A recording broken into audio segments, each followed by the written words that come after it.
नमस्कार, मी संगीताच रेसिपीमध्ये आपलं मनापासून स्वागत करते। आज आपण बनवणार आहोत पौष्टिक आणि चविष्ट अळीवाचे लाडू। केस गळती, कंबरदुखी आणि अशक्तपणा जाणवत असेल तर आहारात हे पौष्टिक लाडू नक्की समाविष्ट करू शकता।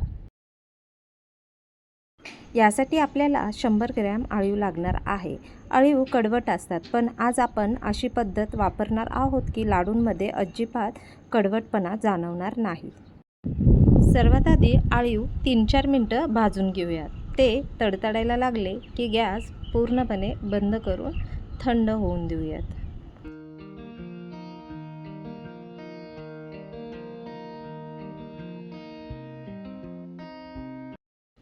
आता हे एका भांड्यात काढून घेऊयात। आता अळीव थोडेसे थंड झाले की त्यामध्ये अर्धी वाटी नारळाचं पाणी आणि 1 वाटी साधं पाणी घालून 20 ते 30 मिनिटं भिजवून ठेवूयात। पाणी घातल्यानंतर व्यवस्थित चमच्याच्या साहाय्याने मिक्स करून घेऊयात, म्हणजे अळीव छान फुगून येतील। तोपर्यंत आपण 1 वाटी खारीक घेऊन बिया काढून मिक्सरमधनं बारीक करून घेऊया। आपण जेवढे अळीव घेऊ त्याच्या दुप्पट खारीक घ्यायचे आहेत।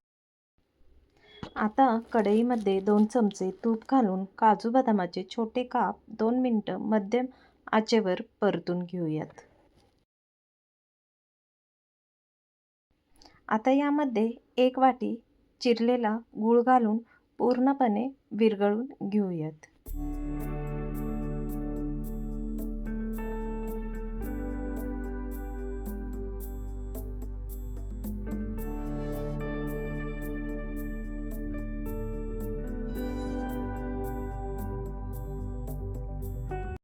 गूळ विरघळला की त्यामध्ये 1.5 वाटी ओल्या खोबऱ्याचं चव, खारीक पावडर आणि भिजवलेले अळीव घालूया।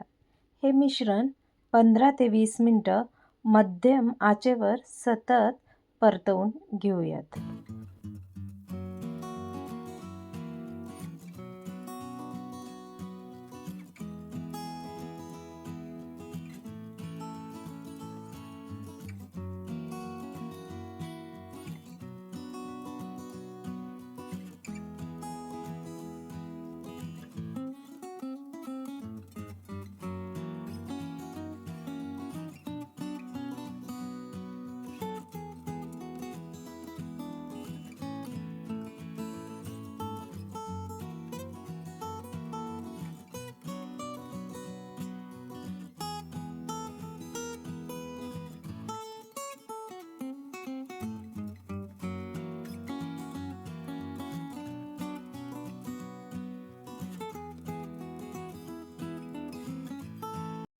बघा किती छान मिश्रण तयार झाले आहे।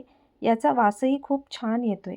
हे लाडू शरीरासाठी पौष्टिक आहेत आणि बाजारातून आणण्यापेक्षा घरच्या घरी अगदी सोप्या पद्धतीने बनवता येतात। आता यामध्ये 1 चमचा खसखस, अर्धा चमचा वेलची पावडर आणि थोडंसं जायफळ किसणीच्या साहाय्याने किसून घालूयात। यामुळे लाडूंना अप्रतिम चव आणि छान सुगंध येतो। आता मिश्रण 1-2-3 मिनिटं छान परतवून घेऊयात आणि थंड होण्यासाठी ठेवूयात। मिश्रण एकदा का थंड झाले की आपण त्याचे लाडू वळवून घेऊयात। आता हे मिश्रण पूर्णपणे थंड झाले आहे। आता आपल्या आवडीनुसार लाडू वळवून घेऊयात।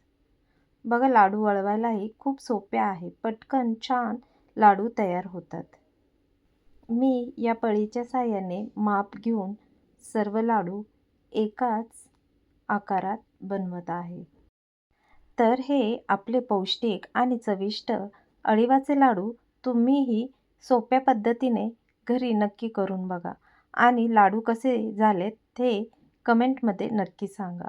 व्हिडिओ आवडला असेल तर लाईक करा, शेअर करा आणि अशाच भन्नाट रेसिपींसाठी संगीताच रेसिपीजला सबस्क्राईब करायला विसरू नका। हे बघा आपले सर्व लाडू किती छान तयार झाले आहेत। खायलाही एकदम मस्त आणि टेस्टी लागतात। अळीव अजिबात कडवट लागणार नाहीत। नक्की ही पद्धत एकदा करून बघा। हे लाडू 5-6 दिवस सहज टिकतात आणि जास्त दिवस ठेवायचे असतील तर फ्रीजमध्ये ठेवू शकता. तर आजच्या रेसिपीसाठी एवढंच. पुन्हा एकदा नवीन रेसिपीसोबत भेटूया. तोपर्यंत काळजी घ्या. धन्यवाद.